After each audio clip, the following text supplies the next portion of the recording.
Item ಯಾವುದೇ ಇರಲಿ try ಮಾಡಿ ಆಚಿ ಚಿಕನ್ ಮಸಾಲಾ. ಬಿಜೆಪಿಯಲ್ಲಿ ಈಗ ರಾಜ್ಯಾಧ್ಯಕ್ಷರ ಆಯ್ಕೆಯ ವಿಚಾರ ಭಾರಿ ಚರ್ಚೆಯಲ್ಲಿ ಇರುವಂತದ್ದು.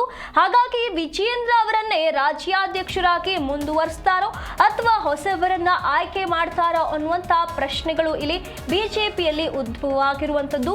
ಬಿಜೆಪಿ ಕಚೇರಿಯಲ್ಲಿ ರಾಜ್ಯಾಧ್ಯಕ್ಷರ ಆಯ್ಕೆಯ ಸಂಬಂಧ ಚರ್ಚೆ ನಡೀತಾ ಇದೆ. ಕೇಂದ್ರದಿಂದ ರಾಜ್ಯಕ್ಕೆ ಇಬ್ಬರು ವೀಕ್ಷಕರು ಈಗ ಆಗಮಿಸಿದ್ದಾರೆ. ಈ ಒಂದು ಚರ್ಚೆಯ ವಿಚಾರವಾಗಿ ಶಿವಪ್ರಕಾಶ್ ಬೈಜಯಂತ್ ಬಾಂಡಾ ರಾಜ್ಯಕ್ಕೆ ಆಗಮಿಸಿರುವಂತದ್ದು. ಪಕ್ಷದ ಪ್ರಮುಖರ ಜೊತೆಗೆ ವೀಕ್ಷಕರು 1-to-1 ಮೀಟಿಂಗ್ ಅನ್ನ ನಡೆಸುತ್ತಿದ್ದಾರೆ. ಮಧ್ಯಾಹ್ನದ ಬಳಿಕ ಪ್ರತ್ಯೇಕ ಅಭಿಪ್ರಾಯ ಸಂಗ್ರಹವಾಗುತ್ತೆ. ಬಿಜೆಪಿ ರಾಜ್ಯ ಕಚೇರಿಯಲ್ಲಿ ಈ ಒಂದು ಮಹತ್ವದ ಸಭೆ ನಡೀತಾ ಇರುವಂತದ್ದು. ಸಹ ಸಂಘಟನಾ ಕಾರ್ಯದರ್ಶಿ ಶಿವಪ್ರಕಾಶ್, ರಾಷ್ಟ್ರೀಯ ಉಪಾಧ್ಯಕ್ಷರಾದಂಥ ಬೈಜಯಂತ್ ಬಾಂಡಾ ಅವರು ಅಭಿಪ್ರಾಯ ಸಂಗ್ರಹಕ್ಕೆ ಅಂತ ಹೇಳಿ ಆಗಮಿಸಿದ್ದಾರೆ. ಇಬ್ಬರು ವೀಕ್ಷಕರು ಈಗ ಆಗಮಿಸಿರುವಂತದ್ದು. ಹಾಲಿ ಮಾಜಿ ಸಂಸದರು, ಕೋರ್ ಕಮಿಟಿ ಸದಸ್ಯರು, ಪಕ್ಷದ ಪ್ರಮುಖರ ಜೊತೆಗೆ 1-to-1 ಮಾಹಿತಿಯನ್ನ ನಾಯಕರು ಪಡಿತಾ ಇದ್ದಾರೆ. ಪೂರ್ವಭಾವಿಯಾಗಿ ಎಲ್ಲರ ಜೊತೆಗೆ ಸಭೆಯನ್ನ ನಡೆಸಲಾಗುತ್ತೆ. ಅದಾದ ಬಳಿಕ ಪ್ರತ್ಯೇಕವಾಗಿ ಎಲ್ಲರ ಜೊತೆಗೆ ಗೌಪ್ಯವಾಗಿ ಚರ್ಚೆಯನ್ನ ಮಾಡಲಾಗುತ್ತೆ. ವಿಜಯೇಂದ್ರ ಅವರನ್ನ ಮುಂದುವರಿಸಬೇಕು ಅಥವಾ ಹೊಸಬರನ್ನ ಆಯ್ಕೆ ಮಾಡಬೇಕು ಅನ್ನುವಂತ ಮಾಹಿತಿಯನ್ನ, ಅವರವರ ಅಭಿಪ್ರಾಯವನ್ನ ಕಲೆ ಹಾಕುವಂತ ಕೆಲಸವನ್ನ ಇಲ್ಲಿ ವೀಕ್ಷಕರು ಮಾಡೋದಕ್ಕೆ ಅಂತ ಹೇಳಿ ಕೇಂದ್ರದಿಂದ ಬಂದಿದ್ದಾರೆ. ಈ ಕುರಿತ ಎಲ್ಲ ಅಭಿಪ್ರಾಯವನ್ನ ಕೇಳಲಿದ್ದಾರೆ. ಸಭೆಯಲ್ಲಿ ಬಿಜೆಪಿ ರಾಜ್ಯ ಉಸ್ತುವಾರಿ ರಾಧಾ ಮೋಹನ್ ದಾಸ್ ಅಗರ್ವಾಲ್ ಅವರು ಉಪಸ್ಥಿತರಿರಲಿದ್ದಾರೆ. ಮಧ್ಯಾಹ್ನದ ಮೇಲೆ ಪ್ರತ್ಯೇಕ ಅಭಿಪ್ರಾಯ ಸಂಗ್ರಹ ಕೂಡ ನಡೆಯುತ್ತೆ. ಈಗ ಸದ್ಯ ಸಭೆ ನಡೀತಾ ಇರುವಂತದ್ದು, ಎಲ್ಲರ ಸಮ್ಮುಖದಲ್ಲಿ ಸಭೆ ನಡೆಯುತ್ತೆ. ಅದಾದ ನಂತರ ಪ್ರತ್ಯೇಕವಾಗಿ ಎಲ್ಲರಿಂದಲೂ ಕೂಡ ಗೌಪ್ಯವಾಗಿ ಮಾಹಿತಿಯನ್ನ ಪಡೆಯಲಾಗುತ್ತೆ. ವಿಜಯೇಂದ್ರ ಅವರನ್ನ ಮುಂದುವರಿಸಬೇಕು, ಬದಲಾಯಿಸಬೇಕು ಅನ್ನುವಂತ ಗೌಪ್ಯವಾಗಿ ಮಾಹಿತಿಯನ್ನ ಕಲೆ ಹಾಕುವ ಕೆಲಸವಾಗುತ್ತೆ ಮಧ್ಯಾಹ್ನದ ಮೇಲೆ.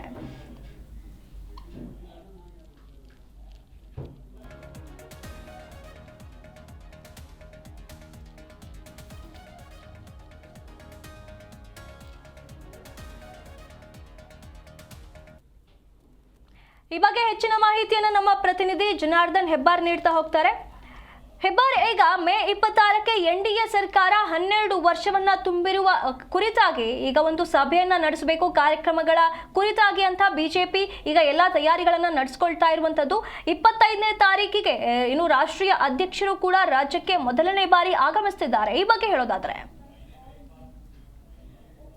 ಕಚೇರಿಯಲ್ಲಿ ಬಹಳ ಪ್ರಮುಖವಾದಂತ ಸಭೆ ನಡೀತಾ ಇದೆ. ಬೆಳಿಗ್ಗಿಂದನೇ ಆರಂಭ ಆಗಿದೆ. ಕೇಂದ್ರದಿಂದ ಇಬ್ಬರು ನಾಯಕರು ಕೂಡ ಬಂದಿದ್ದಾರೆ. ರಾಜ್ಯ ಉಸ್ತುವಾರಿ ರಾಧಾ ಮೋಹನ್ ದಾಸ್ ಅಗರ್ವಾಲ್ ಇದ್ದಾರೆ, ಶಿವಪ್ರಕಾಶ್ ಅವರಿದ್ದಾರೆ, ಬೈಜಯಂತ್ ಬಾಂಡಾ ಅಂತೇಳಿ ಅವರು ಕೂಡ ಬಂದಿದ್ದಾರೆ. ಇವರೆಲ್ಲರೂ ಪಕ್ಷದ ಪ್ರಮುಖರ ಜೊತೆಯಲ್ಲಿ ಕುಳಿತು ಸಭೆಯನ್ನ ಮಾಡ್ತಾ ಇದ್ದಾರೆ, ಸಂಘಟನಾ ಸಭೆ ಅಂತ ಹೇಳಿ ಮಾಡ್ತಾ ಇದ್ದಾರೆ. ಆದ್ರೆ ಇಲ್ಲಿ ಇರುವಂತ ಪ್ರಮುಖ 2 ವಿಚಾರಗಳು ಏನಂತಂದ್ರೆ, ಮೊದಲನೇದಾಗಿ ಮೋದಿ ಅವರ ಸರ್ಕಾರಕ್ಕೆ ಈಗ ಅವರ ಆಡಳಿತ ನಡೆಸಿ ಆರಂಭಿಸಿ 12 ವರ್ಷ ತುಂಬ್ತಾ ಇದೆ. ಈ ಸಂದರ್ಭದಲ್ಲಿ ಪ್ರತಿ ಜಿಲ್ಲೆಯಲ್ಲೂ ಕೂಡ ಒಂದು ಸಮಾವೇಶವನ್ನ ಮಾಡಬೇಕು, ದೊಡ್ಡ ಮಟ್ಟದಲ್ಲಿ ಕಾರ್ಯಕ್ರಮವನ್ನು ಮಾಡಿ ಕೇಂದ್ರ ಸರ್ಕಾರದ ಯೋಜನೆ ಏನೇನಿದೆ, ಜನರಿಗೆ ಅನುಕೂಲ ಆಗುವಂಥದ್ದು, ಮೋದಿ ಅವರ ಸಾಧನೆ ಏನಾಗಿದೆ, ಇದೆಲ್ಲವನ್ನು ಕೂಡ ಜನರಿಗೆ ತಲುಪಿಸಬೇಕು ಅಂತ ಹೇಳಿ ಒಂದು ಪ್ಲಾನ್ ಅನ್ನ ಮಾಡ್ಕೊಳ್ತಾ ಇದ್ದಾರೆ. ಇದರ ಜೊತೆಯಲ್ಲಿ ನಿತಿನ್ ನಬೀನ್ ಅವರು ಬಿಜೆಪಿ ರಾಷ್ಟ್ರೀಯ ಅಧ್ಯಕ್ಷರು ಬೆಂಗಳೂರಿಗೆ ಬರ್ತಾ ಇದ್ದಾರೆ ಮೊದಲನೇ ಬಾರಿಗೆ ಅಧ್ಯಕ್ಷರಾದ್ಮೇಲೆ. ಈ ಸಂದರ್ಭದಲ್ಲಿ ಅವರ ಜೊತೆ ನಡೆಸುವಂತಹ ಸಭೆ ಇನ್ನಿತರ ವಿಚಾರಗಳ ಕುರಿತಾಗಿ ಸಿದ್ಧತೆಯನ್ನ ಮಾಡ್ಕೊಳ್ಳೋದಕ್ಕೆ ಚರ್ಚೆಯನ್ನ ಮಾಡ್ತಾ ಇದ್ದಾರೆ. ಇದೆರಡರ ವಿಚಾರ ಹೊರತಾಗಿ ಬಹಳ ಪ್ರಮುಖ ವಿಚಾರ ಇರೋದೇನಂತಂದ್ರೆ, ಬಿಜೆಪಿ ರಾಜ್ಯಾಧ್ಯಕ್ಷ ವಿಜಯೇಂದ್ರ ಅವರ ಅಧಿಕಾರಾವಧಿ ನವೆಂಬರ್ಗೆ ಕೊನೆಗೊಳ್ಳುತ್ತೆ. ನಾಮನಿರ್ದೇಶನಗೊಂಡ ನಂತರದಲ್ಲಿ 3 ವರ್ಷ ಆಗ್ತಾ ಇದೆ ನವೆಂಬರ್ಗೆ. ಅಷ್ಟರೊಳಗೆ ಬೇರೆ ಅಧ್ಯಕ್ಷರು ಯಾರು ಅನ್ನೋದನ್ನ ತೀರ್ಮಾನ ಮಾಡಬೇಕಾಗಿದೆ. ಕಳೆದ 1 ವರ್ಷದಿಂದನೇ ಚರ್ಚೆ ನಡೀತಾ ಇತ್ತು. ರಾಜ್ಯಾಧ್ಯಕ್ಷರ ಬದಲಾವಣೆ ಆಗತ್ತೆ, ಅವರೇ ಕಂಟಿನ್ಯೂ ಆಗ್ತಾರೆ, ಚುನಾವಣೆ ನಡೆಯುತ್ತೆ, ಇದೆಲ್ಲವೂ ಕೂಡ ಆಗ್ತಾ ಇತ್ತು. ಆದ್ರೆ ಯಾವುದು ಕೂಡ ಸಾಧ್ಯ ಆಗಿರ್ಲಿಲ್ಲ. ಕೇವಲ ಊಹಾಪೋಹಗಳಲ್ಲೇ ಕಾಲ ಕಳೆದೋಗಿದೆ. ಆದ್ರೆ ಈಗ ನವೆಂಬರ್ಗೆ ಮುಕ್ತಾಯ ಆಗ್ತಾ ಇರುವಂತಹ ಹಿನ್ನೆಲೆಯಲ್ಲಿ ಪಕ್ಷದ ಪ್ರಮುಖರ ಎಲ್ಲ ವಿಚಾರಗಳನ್ನ ಅವ್ರ ಜೊತೆ ಚರ್ಚೆ ಮಾಡಿ ವಿಜಯೇಂದ್ರ ಅವರ ಕಂಟಿನ್ಯೂ ಮಾಡ್ಬೇಕಾ ಅಥವಾ ಇಲ್ಲಿನ ಒಲವು ಹೇಗಿದೆ, ಪ್ರಮುಖರ ಒಲವು, ಕಾರ್ಯಕರ್ತರ ಒಲವು ಯಾವ ರೀತಿಯಲ್ಲಿ ಇದೆ, ಅವ್ರನ್ನ ಬದಲಾಯಿಸಬೇಕು ಅನ್ನೋಂತ ಕೂಗು ಒಂದು ಕಡೆಯಲ್ಲಿ ರೆಬೆಲ್ಸ್ ಟೀಮ್ ನಿಂದ ಕೇಳಿ ಬರ್ತಾ ಇದೆ. ತಟಸ್ಥ ಟೀಮ್ ಕೂಡ ಅದೇ ರೀತಿ ಮಾತಾಡ್ತಾ ಇದೆ. ಸೊ ಇಲ್ಲಿ ಹೊರಗಡೆಯಲ್ಲಿ ಏನೇ ಅಭಿಪ್ರಾಯ ಇದ್ರು ಸಹಿತ ಪಕ್ಷದ ಒಳಗಡೆಯಲ್ಲಿ ಪಕ್ಷದ ಪದಾಧಿಕಾರಿಗಳು, ಮುಖಂಡರುಗಳು, ಕಾರ್ಯಕರ್ತರು ಇವರೆಲ್ಲರೂ ಕೂಡ ಯಾವ ರೀತಿ ಅಭಿಪ್ರಾಯವನ್ನ ಇಟ್ಕೊಂಡಿದ್ದಾರೆ.